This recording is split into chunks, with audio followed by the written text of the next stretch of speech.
Frederick and Catherine. There was once a man called Frederick. He had a wife whose name was Catherine, and they had not long been married.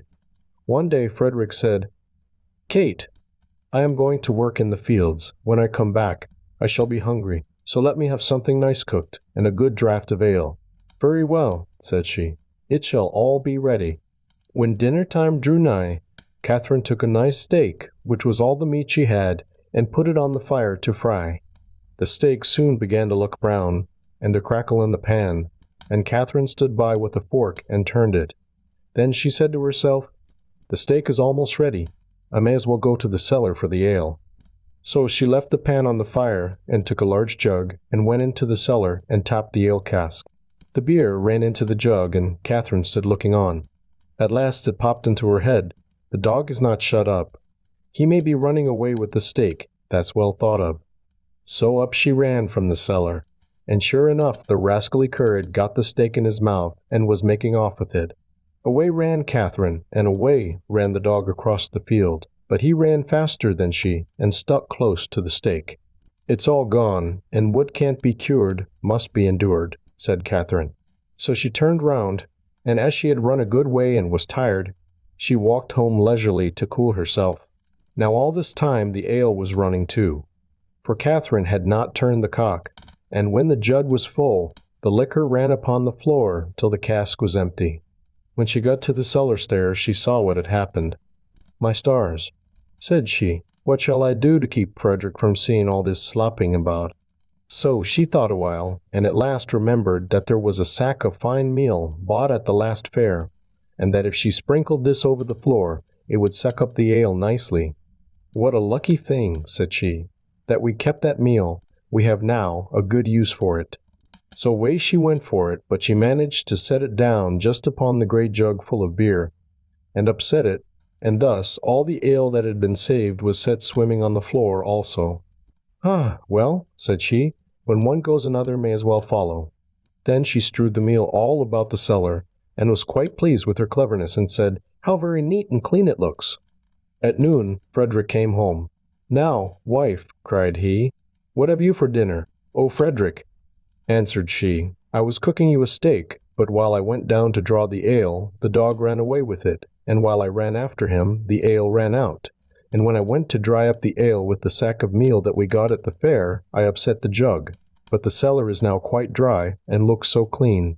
"Kate, Kate," said he, "how could you do all this? Why did you leave the steak to fry, and the ale to run, and then spoil all the meal?" "Why, Frederick," said she, "I did not know I was doing wrong. You should have told me before." The husband thought to himself, "If my wife manages matters thus, I must look sharp myself." Now he had a good deal of gold in the house, so he said to Catherine, "What pretty yellow buttons these are! I shall put them into a box, and bury them in the garden. But take care that you never go near or meddle with them." "No, Frederick," said she, "that I never will." As soon as he was gone, there came by some peddlers with earthenware plates and dishes, and they asked her whether she would buy. "Oh dear me, I should like to buy very much, but I have no money. If you had any use for yellow buttons, I might deal with you." "Yellow buttons," said they, "let us have a look at them. Go into the garden and dig where I tell you, and you will find the yellow buttons. I dare not go myself." So the rogues went, and when they found what these yellow buttons were, they took them all away, and left her plenty of plates and dishes. Then she set them all about the house for a show, and when Frederick came back, he cried out, "Kate, what have you been doing?" "See," said she, "I have bought all these with your yellow buttons, but I did not touch them myself. The peddlers went themselves and dug them up." "Wife, wife," said Frederick, "what a pretty piece of work you have made. Those yellow buttons were all my money. How came you to do such a thing?" "Why," answered she, "I did not know there was any harm in it. You should have told me." Catherine stood musing for a while, and at last said to her husband, "Hark ye, Frederick, we will soon get the gold back. Let us run after the thieves." "Well, we will try," answered he, "but take some butter and cheese with you, that we may have something to eat by the way." "Very well," said she, and they set out, and as Frederick walked the fastest, he left his wife some way behind. "It does not matter," thought she. "When we turn back, I shall be so much nearer home than he." Presently she came to the top of a hill, down the side of which there was a road so narrow that the cart wheels always chafed the trees on each side as they passed. "Ah, see now," said she, "how they have bruised and wounded those poor trees. They will never get well." So she took pity on them and made use of the butter to grease them all, so that the wheels might not hurt them so much. While she was doing this kind office, one of her cheeses fell out of the basket and rolled down the hill. Catherine looked, but could not see where it had gone, so she said, "Well, I suppose the other will go the same way and find you. He has younger legs than I have." Then she rolled the other cheese after it, and away it went, nobody knows where, down the hill. But she said she supposed that they knew the road and would follow her, and she could not stay there all day waiting for them. At last she overtook Frederick, who desired her to give him something to eat. Then she gave him the dry bread. "Where are the butter and cheese?" said he. "Oh," answered she, "I used the butter to grease those poor trees that the wheels chafe so, and one of the cheeses ran away, so I sent the other after it to find it, and I suppose they are both on the road together somewhere." "What a goose you are to do such silly things," said the husband. "How can you say so?" said she. "I am sure you never told me not." They ate the dry bread together, and Frederick said, "Kate, I hope you locked the door safe when you came away." "No," answered she, "you did not tell me." "Then go home and do it now before we go any farther," said Frederick, "and bring with you something to eat." Catherine did as he told her, and thought to herself by the way, "Frederick wants something to eat, but I don't think he is very fond of butter and cheese. I'll bring him a bag of fine nuts and the vinegar, for I have often seen him take some." When she reached home, she bolted the back door, but the front door she took off the hinges and said, "Frederick told me to lock the door, but surely it can nowhere be so safe if I take it with me." So she took her time by the way, and when she overtook her husband, she cried out, "There, Frederick, there is the door itself. You may watch it as carefully as you please."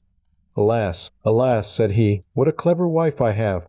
I sent you to make the house fast, and you take the door away, so that everybody may go in and out as they please. However, as you have brought the door, you shall carry it about with you for your pains." "Very well," answered she, "I'll carry the door, but I'll not carry the nuts and vinegar bottle also. That would be too much of a load, so if you please, I'll fasten them to the door."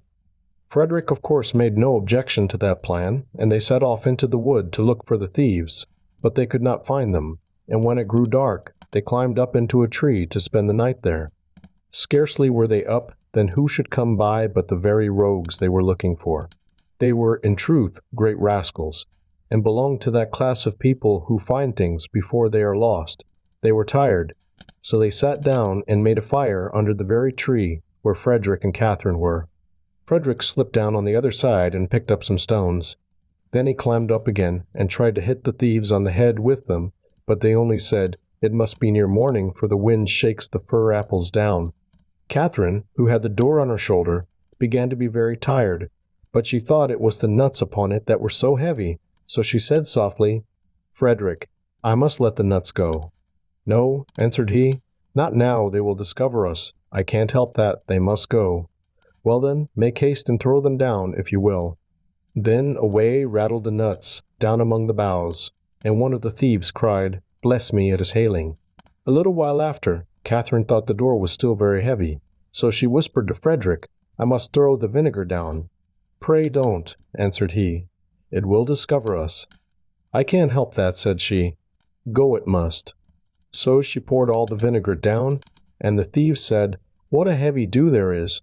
At last it popped into Catherine's head that it was the door itself that was so heavy all the time, so she whispered, "Frederick, I must throw the door down soon." But he begged and prayed her not to do so, for he was sure it would betray them. "Here goes, however," said she, and down went the door with such a clatter upon the thieves that they cried out, "Murder!" and not knowing what was coming, ran away as fast as they could, and left all the gold. So when Frederick and Catherine came down, there they found all their money safe and sound,